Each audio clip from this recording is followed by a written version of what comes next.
Sugar, if you missed part one of applying faith in everyday life, here's what you missed. Joining me in this conversation is my friend and favorite theologian, Pastor J.T. Johnson. How would you define faith?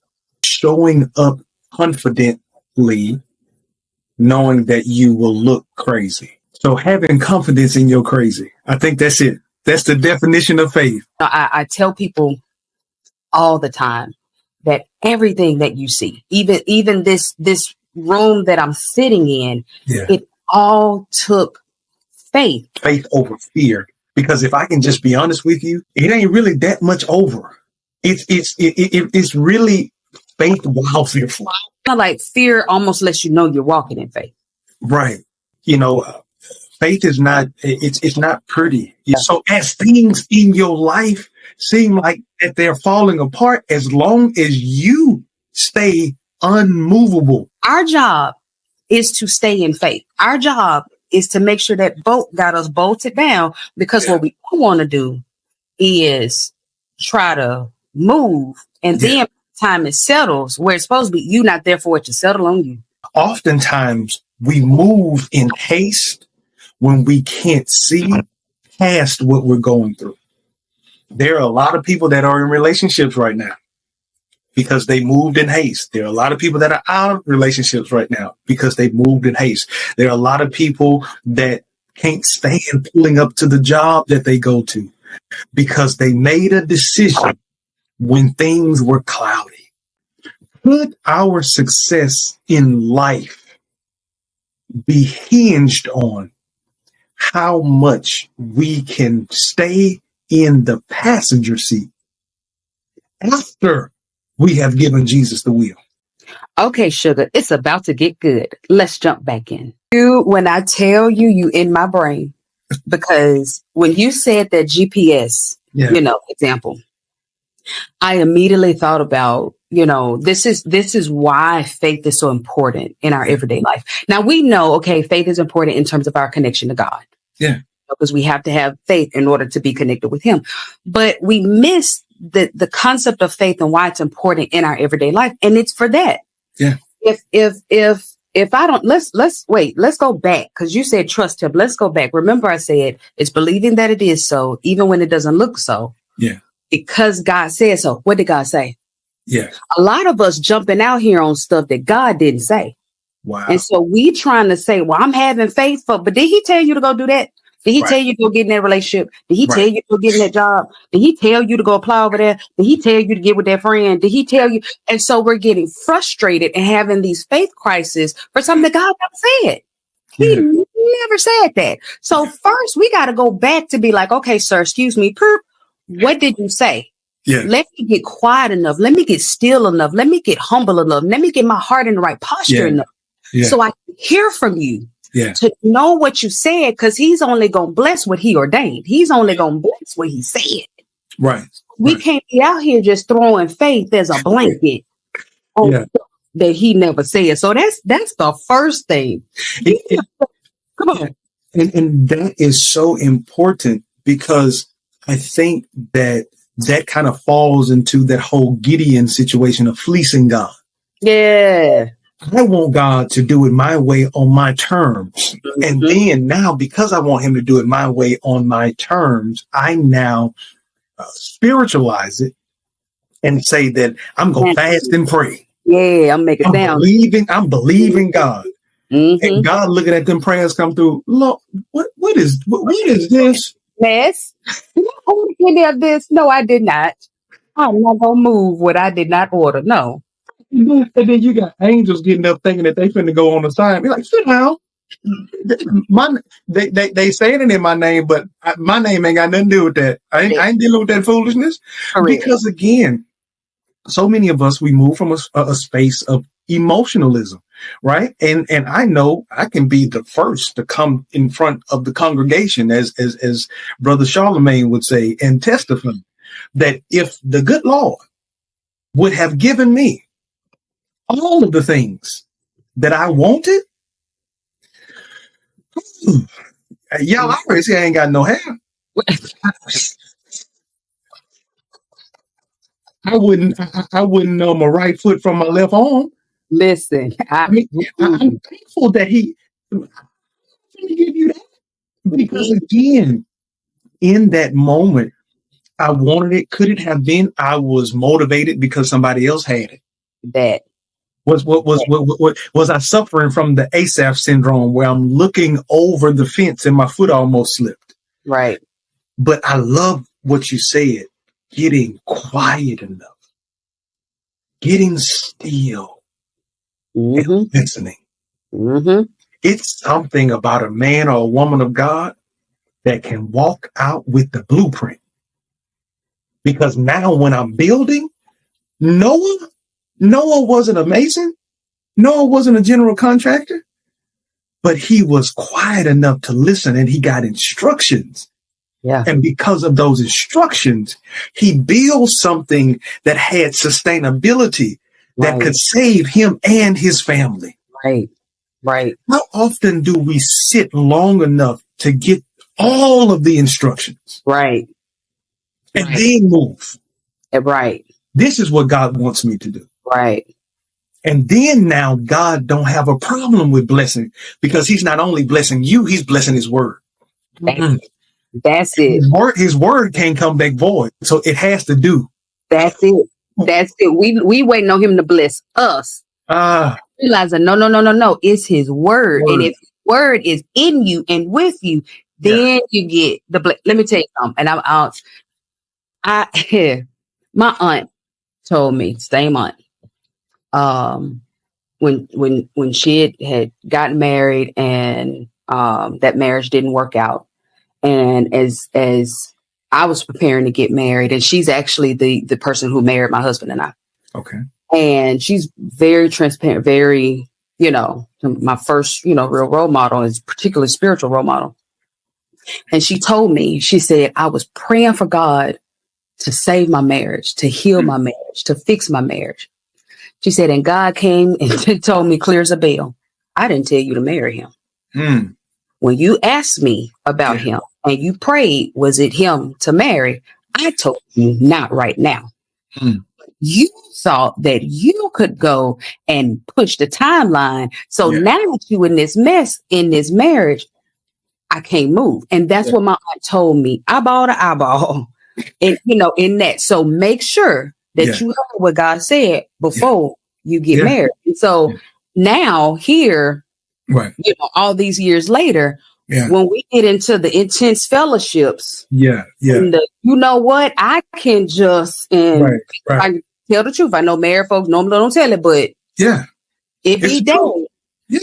What stays my feet, what has stayed my hand, it really has made me reverse back on some moves that I was trying to go ahead and step on and let me just what God said about this man. I know what God said about him.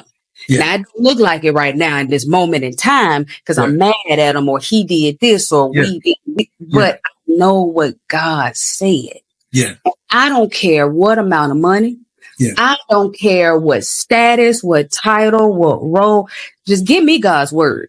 That's it. Because I know God's word. I can move mountains at his word. I don't want to not get his word. Keep your money. Give me the word. That's why Simon said. Solomon said. He said, give me that word. Give me that wisdom. Give me that word. Because that's the only thing that God is subject to. Right. He's bound to his word. Because the Bible said that if one jot or tittle, that's King James version for if a comma is out of place, heaven and earth will pass away. That's the only thing that he is bound to is his word. But oftentimes we so holy and sanctimonious, we spend the majority of our prayer time trying to get him to change his mind. We ain't praying, Lord, align me with your will. Help me stand. Give me the strength to. Let my actions mirror your plan for my life. Allow me to be disciplined enough to control my emotions when I feel like things are not adding up the way I want them to. But discipline me to remain steadfast until I see what you said they will be. That's a grown up prayer. That is. That's a grown up prayer. But God, you said, but God, can you please? That's that child that won't go to McDonald's and mama say, we got food at the house. Yeah. That's that tantrum prayer. Yeah. And how many of us in our holy Pentecostal apostolic experience done tear it, laid on the floor, rubbing all on everything, trying to get God to change his mind, and literally all we're doing is having a tantrum. Me. Let me raise sugar before you feel bad. Let me raise both hands. Me, I've done it. And I'm not talking about like, oh yeah, when I was in my 20s. No. I've done it before. I did myself last week. All right, God, I apologize. I don't even like the way this prayer is going. Let me come back at you. Exactly. And have to call yourself out on it, because it's real. Our feelings are real. And he knows that. That's the beauty of it though. Yeah. He knows that. And all we have to do is just, okay, you know what? Let me get my faith back in order. Yeah. And and get back in alignment. That is so true. And here's why it's so important with the GPS example that you gave. Yeah. When we're trying to get to the next level, #goals, level up, and achieve all these things that we want to see manifest in our lives, if we are leapfrogging over the faith, it's not going to happen. Yeah. It's not. If we're still in that tantrum 2-year-old prayer, state. If we're still looking at things from the standpoint of, well, they got it, so I should be. If I ran my business in the way that I saw somebody else running their business, when God clearly, y'all know this, at the top of the year, he said, come off social media. What? Excuse me? Right. That, because that's where a bulk of, my clients and he told me to completely shut it down. That faith said, oh no, you got to go do this right now. Because if you give yourself time to think about it, then I'm going to talk myself out. So Selah, and that's where that post came from. Selah, peace out. I got to go. I have to be obedient to his word. And that takes faith. It takes faith. In order for him to direct me to truly where the door is to that next level. I thought the door was in Instagram. Right. Yeah. And the Pope, he said, no, it's another door. So I need you to shut that down. Yeah, I told you to do that.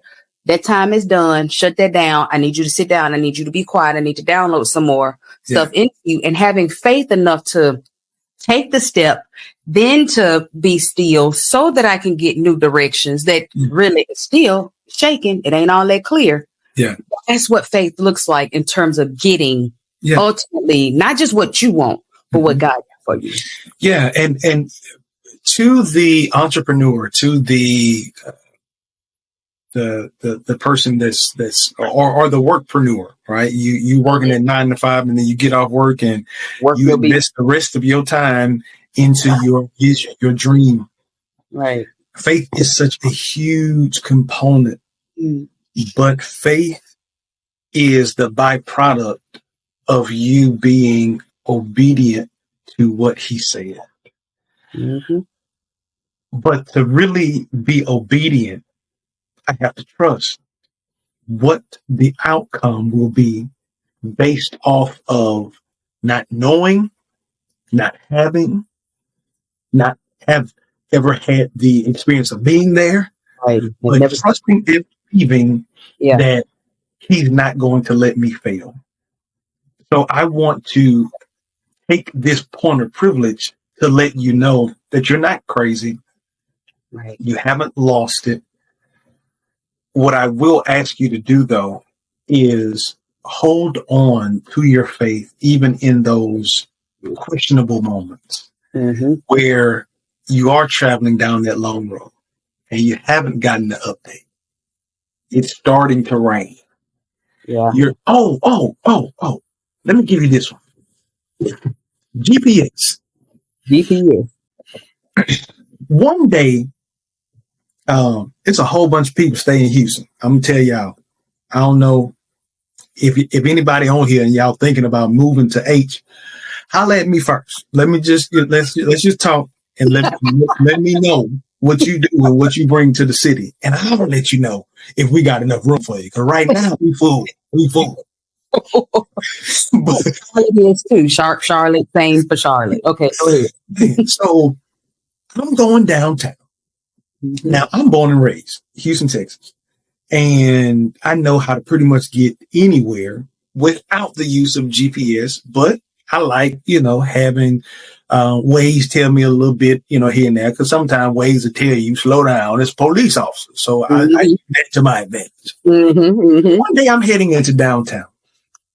Traffic is crazy. One thing about Waze is Waze will reroute and give you a route that will get you there either equal amount of time or sooner, so you don't have to sit in the traffic. So I'm driving, Dr. T, and I'm stuck in traffic, and I'm looking at all of these exits that I could be taking, and I'm wondering, why ain't Waze rerouting?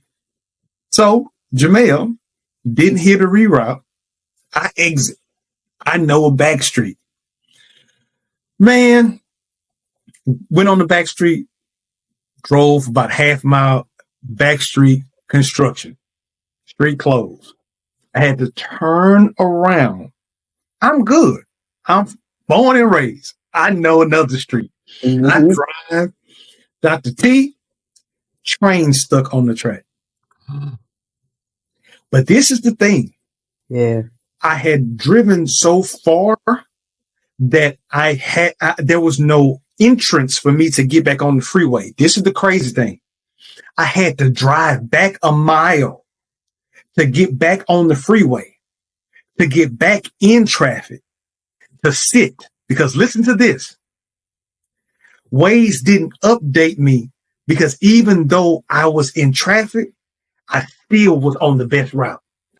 Just because it seemed like things are happening slower and you wish it should be moving faster, don't exit prematurely because you think you know a better way. Because the worst thing that you would have happen is to have to do what I did, have to go back and have to drive past where you already were just to get back to where you were, to start the sitting process all over again. Ooh, that's good. That's good. That is the pastor collection. That is so good. But it's real. Yeah. It's real. And we think, again, we'll be like, well, if God wanted me to just think, he would have just. No, there are consequences to our disobedience. Yes, Lord. There are consequences if God said do this, and we heard him say it. Yeah. Those of us that can hear him clearly, we hear him down in our shanana, and we still want to jump our butt off this freeway. Oh no, there will be consequences and repercussions. You will be held accountable. And sometimes that accountability is, okay, I might have missed that opportunity. Yeah. Sometimes that accountability is, oh, they not interested in me no more. Yeah. They done moved on. Sometimes that accountability is that, oh, wait a minute, I was doing good financially. Now I'm way over here in debt. Yeah. So we have to be mindful when we're talking about this faith thing. This is not just in the four walls of the church. Yeah. This is truly in our day to day. And some of us are feeling stuck because we got our butt off the freeway. Man. And we need to hurry up and find that on ramp. Yeah. And don't get mad if you, like you said, you sitting back in traffic, or it's taking a little bit longer, or now I'm 45 and I gotta, or now my. Yeah. It's best to sit in traffic and be in his hand than to be out here in these streets and be way on your own path. Again, I'm saying this not just because it sounds good, not just because I was raised in church. I'm saying this as one who got off the freeway, down the back road, then fell in the ditch, then had to climb out the ditch, then had to find a new car to get back in to try to hitch a ride to get back to the freeway. Yeah. I tell the sugars all the time, I pay a high price to sit in this yellow chair.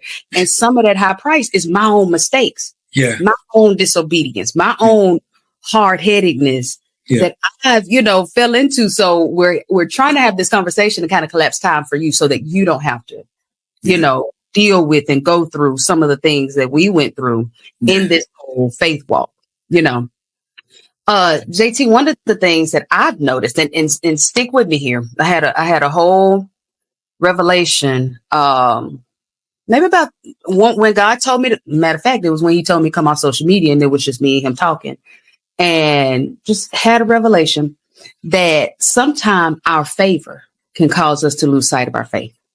Now, I know typically when we say favor, we're thinking like favorable outcomes, the blessings, the pleasant, and that is true that sometimes we can, we stayed on the highway. We were diligent. And now we, overflow and, the window of heaven is open and, and then we forget about, when got us there and we forget, our faith walk and we forget that and we start thinking we the ones that did it and we the ones that, and all of that is true, but that's not necessarily what I mean.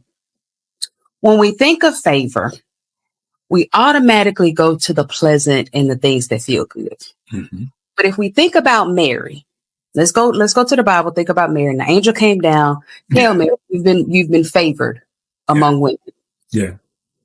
Now it's my turn to be the creative and put myself in the Bible. Here I am. If let's just, I was going to get ready to get married and I wake up one morning and I see the angel Michael sitting on the foot of my bed and saying, "Well, Tierini, you've been blessed and highly favored among women. You are going to bear a child." And what? Right. What? I got to now tell this man that I'm pregnant, but no, I ain't tip out. I ain't do nothing. Right. I'm pregnant by the Holy Spirit. Right. Where they do that at? Who they do that at?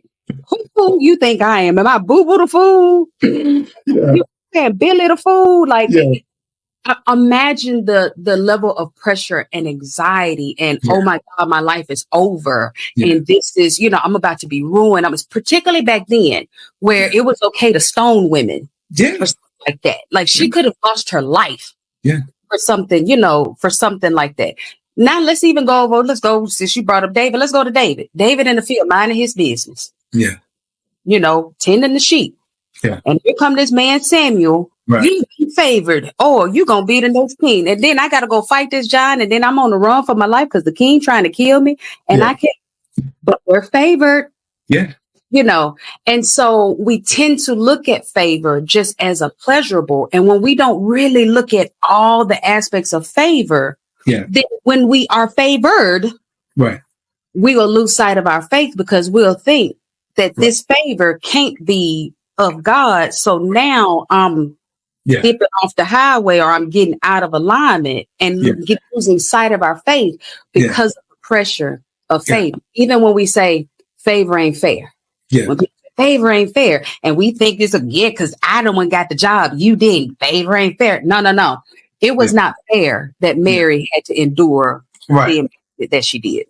Right. It was not fair that David was ridiculed by his brothers and that Saul was throwing spears at him. It was not fair. And so some of the things that you're walking through, it's not fair. No, it doesn't feel good. No, it's not.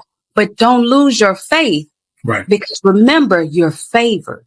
Right. Yes, he called you to that business. He called you to that family. He called you to that marriage. He called you, to where you are. If you heard him, again, all the things we said thus far. Yeah. If you heard what he said, and now you're in the shaking of it. Yeah. That's just favor. That's just favor. That's a component of favor. So don't lose your faith.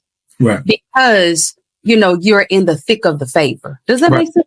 No, it definitely does. Because to your point, we talk about favor not being fair because of the positive outcome, but understanding that the outcome will still be positive because you are favored.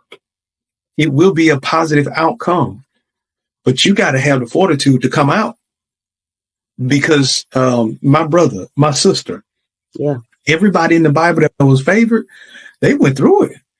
I mean, he even started with Joseph. This brother he got a Gucci jacket he didn't even ask for, and his own brothers wanted to kill him.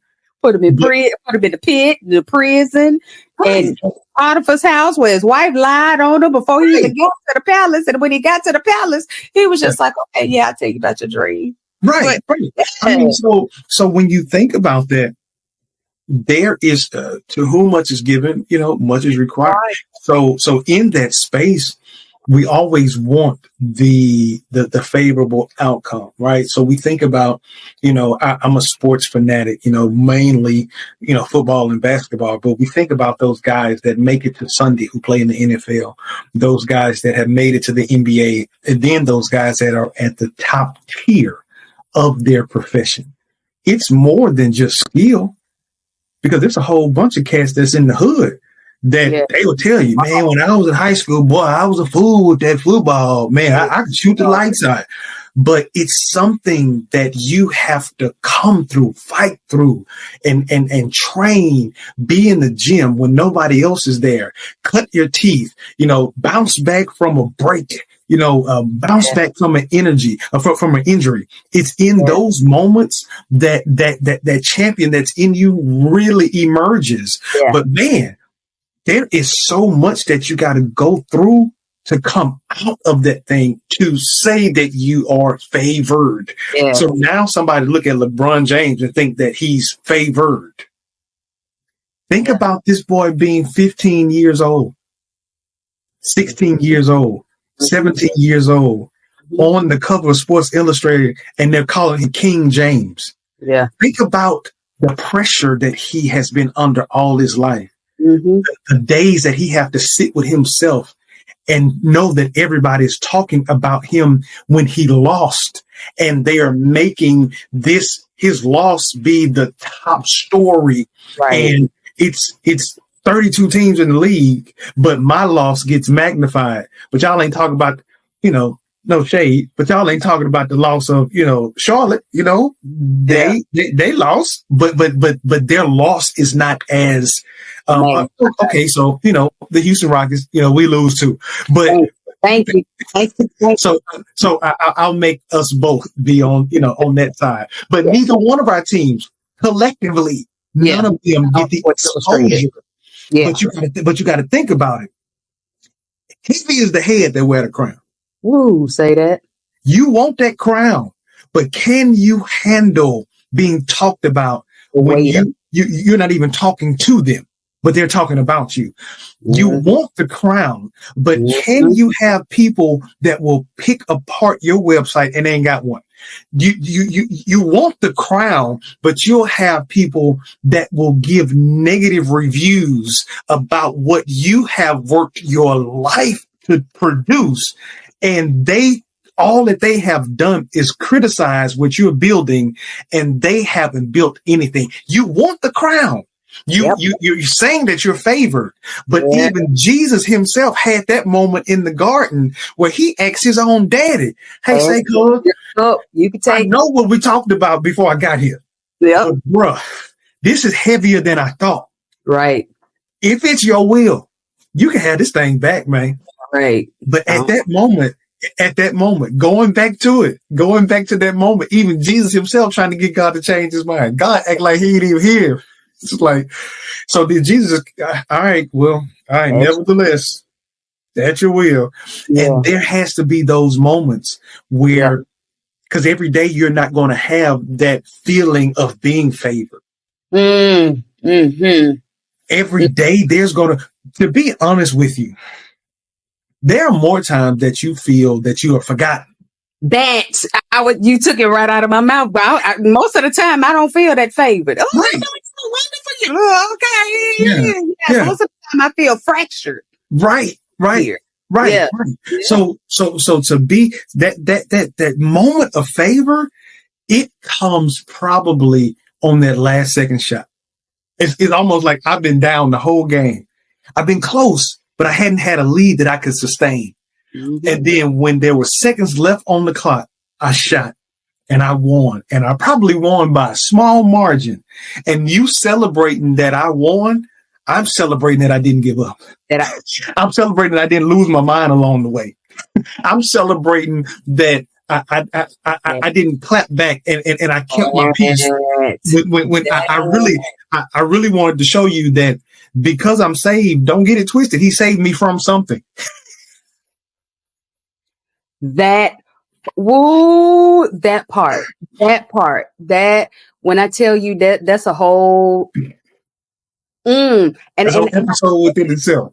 yes, I'm serious because I've said this. I've said this a bunch of times. This right here of mine, God had to put a watch on my mouth and a clock on my tongue because the same thing that, particularly before I understood my gifting and I understood what he wanted to do with it. Yeah. Oh yeah, I was that friend. I'll tell you, I was afraid of people like, oh, can you call Sprint and pretend to be me? And by the time I got through laying Sprint low, all of us had free phones and free minutes, and ain't nobody, because so when somebody say or somebody, I'm the one that wants to, and been done said it so quick. Yeah. Wait, did she just? Should I need, because I wasn't reading a dictionary like that, but me and my granny would read. Me and Mama dear was, so the words just, and so creative. Yeah. And it's just so parody and just, but because of the crown that I wear, because of the calling that I have to be responsible to, I have to stay in faith and let God fight that battle. Yeah. Let God vindicate me. Do you know the number of times people, and I'm not talking about people out there like trolls, I don't know. I'm talking about people right here that know my name, that know, that have gotten it wrong. Yeah. That have, called me out of my name. That have said I'm such and such a mucky muck, that I had to not defend myself, not, clap back at them, not actually. I had swords where I could have, or let me tell you about, but God said, no, you finna let that die with you. Yeah. You finna let that, and that takes faith. Yeah. That takes faith just to sit and be not to, and I want to make sure I'm being balanced in this. In no way am I supporting anyone allowing others to abuse them or to, slander them or anything like that. But again, God will tell you the difference. He'll tell you when to speak up. He'll tell you when to sit down. He'll tell you when to move. He'll tell you when not to move. He'll tell you when to remove them from your circle. And sometimes we get some of that because it's people we should have removed from our circle that we didn't remove from our circle, but they didn't remove from our circle. So it's all about following what he said and having faith enough to follow what he's saying in every situation. Yeah. Not what we think is happening, and not based on what we feel, no matter how fractured. And to that, I want you to give some tips to people who, might have started out faithful, but after life got through mollywhopping them, and their faith got fractured, now it's feeling like life and my faith is a little faithless. I might have started out faithful, now I'm on the faithless side. Yeah. What would you, I just one or two tips of what to do if you find yourself kind of in those type of situations? Yeah, I believe it was the Hawkins family. They had a song, and if it wasn't them, Hawkins family, please, or whoever may have recorded it, I apologize. But I remember hearing, take me back, dear Lord, to the place where I first believed. And so we reduced that song because it is a church song. We take it to just take me back to the place where I first believed, maybe in God. But I want you to think about that. That's the first step that I would say. In those moments, sometimes, as you said, Dr. T, the mollywhopping, it repositions us. And maybe we aren't as close to the vision as we were when we started. The reason why we were faithful is because we saw it and we wrote it down. The Bible said, write the vision and make it plain. And those that run with it, when they read it, they'll be able to run with it. But I think sometimes what happens is that we wrote it down, we made it plain, but we ran from it instead of running with it. So we don't keep it in front of us. So every day, the only thing that we see is the struggle. Only thing that we see is the grind. Only thing we see are the contracts that haven't been signed. The only thing that we see are the pitch decks that haven't been received, the proposals that haven't been agreed upon. Keep that vision in front of you. the picture of you winning, the picture of you signing the contract, the picture of you signing the front of the check and not the back of the check, the picture of you walking into the house, the picture of you having your book signing, the picture of you at the ribbon cutting. Keep that in front of you, because those are the things that keep you moving in those moments when you want to stop. Take me back to the place where I first believed, because in that moment there was an emotion that rushed through you that made you feel like you were unstoppable. There was a energy about you, an aura about you that changed your communication. You talked as if you already had it. Yeah. I know when someone's faith has been fractured because their talk changed, their tone changed, their posture changes. Mm-hmm. Me back to that place. And the second thing that I would say is when you get back to that place, don't ever leave that place. Don't ever leave that place mentally. I'm not talking about that place physically, because as you level up, there's going to be a different office. There's going to be different office furniture. There might be different logos on your business card. Right. There may be a different city. There may be different places where you will sit. There may be different people that you will sit around, but don't ever remove yourself from that place mentally of you seeing yourself winning, seeing yourself as a champion, seeing yourself leveling up, because so as a man thinketh in his heart, so is he. Whenever you have allowed that mollywop to move from being an external injury to now it becomes an internal injury, it can change your destiny and change it for the worse. If you're going to do anything, be like Time Mix. Take the lick and keep on kicking. On ticking. Yeah, you went into the 80s with that one. Yeah. You ain't have to tell nobody where I went. Well, I mean, you're right. You're right. Look, you don't have, I was going to say, you lost your hair, but these gray hairs showing. Oh, hey. I can't get away from it. Take a licking and keep on ticking. And but it's so important in you saying that and keeping that vision, because I think a lot of times, and I'm sure you get this as a minister, people automatically assume that you just stay faithful all the time. And it's like, no, I'm living life too. You know, life is life and over here, you know, too. And so these are things that we have to do, you know, in order to keep stoking the fires of our faith. And if anything, I always say that people like us, you know, therapists, counselors, ministers, you know, people that are leading people to being a better version of themselves, you know, be that physically, mentally, spiritually, emotionally, we have a bigger target on our back. Yeah. Because if the enemy can come and take us out, get us to stop believing, get us to, you know, being on the faithless side of the spectrum, then he can take out multitudes, because I wouldn't create the Hey Sugar channel. You know, you won't get up in the pulpit and say this thing that God is telling you to say, because we won't be moving in faith then. We'll be moving in safe. Yeah. What's safe? We'll be trying to stick to our, you know, comfort zone. And so it is something that we have to make sure that we are continually doing, stoking the fires of our faith, to make sure we don't start moving, like I said, from moving in faith to moving in safe, so that then the enemy is not just taking us out, but then trying to take out all of the people that's connected, you know, to us, and all of the people that we've been given, you know, to influence and to guide and to help, and, you know, and that's a huge responsibility.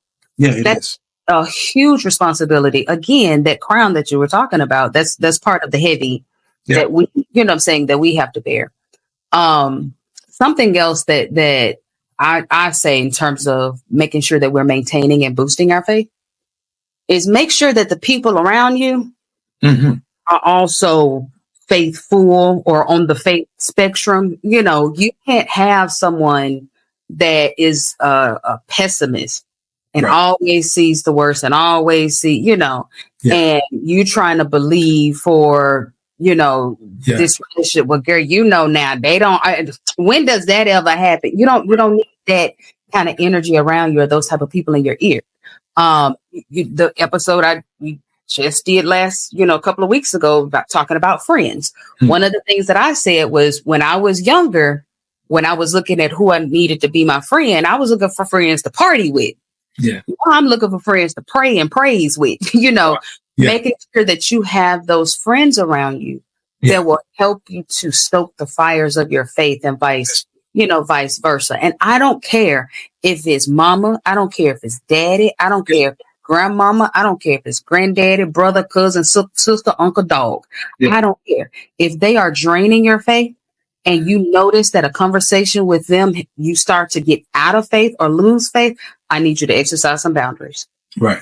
I need you to protect that thing that God has said to you. Yeah. Because he said to them. So they're not responsible for it. You Right. Right.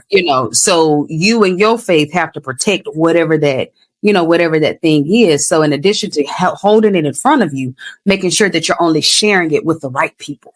Right. That's I it. learned the right people to have access to you and to it. Yeah. Because they can quickly drain that faith, and then you'll end up, stuck wondering, like you said, the guy, well, I used to ball back in the day. Yeah.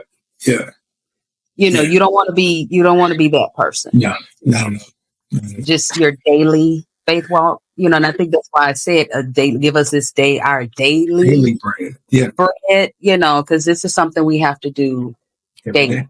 This is not something, so should have save this episode when you need a faith refresher, save this when you need a reminder, to come back and, listen to us talk about how we've walked out, our faith. It's not just for Moses. It's not just for Joshua. It's for you. It's for you. It's for us, Absolutely. Well, did we miss? I think we've covered, all of the faith components. Yeah, we did the work of the Lord today. I believe He's pleased. We did. That's why the video the platform was fighting us so bad. Yeah. To keep us from getting it out here. But why don't you tell the sugars? Tell the sugars if they want to connect with you, if they want to come to, your churches before they don't. Okay, I know they got to call you to, if they want to move to Houston. But tell them how they could connect with you, and if they do want to chit chat about becoming a Houston. Yeah. So across all social media platforms, I am JT Johnson. And I would love to connect with you and continue this faith journey, because we need like-minded people as we are growing and building. I am a huge stickler for saying that in 2024, we are too far along in the game to still be getting it out of the mud. We need to be passing batons. But the only way that we're passing batons is that we're running the same race. So I would love to connect with you, and let's run this race together. JT, I thank you so much.